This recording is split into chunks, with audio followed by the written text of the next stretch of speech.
The genius of Jobs brings me to a question I've wanted to ask someone like you for a long, long time, which is, do you think Apple is dead?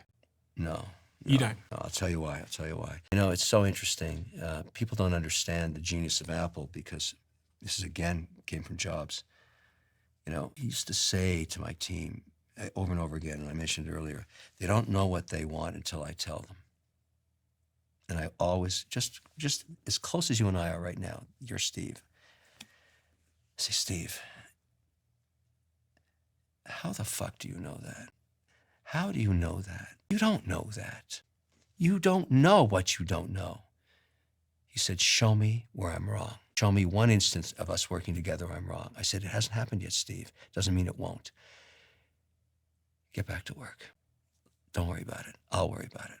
You make the software. I have the chips. Make the software. Go make the honey. I have the queen bee. Don't worry about it.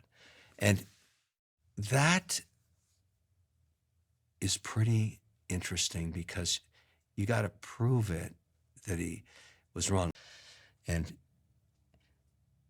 But Jobs defined, he would take instances from nature into his head or from Japanese, scripture or text or imagery and redefine it into technology in a way that no one else was doing. And that's the idea of the honey and the bee and the queen and all that stuff.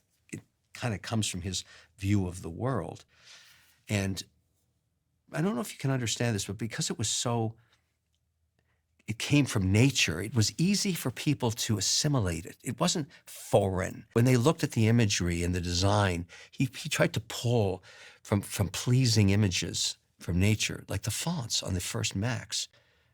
I remember when we were writing the code for that saying, Steve, this is not what people are used to seeing on a computer screen. He said, no, it isn't.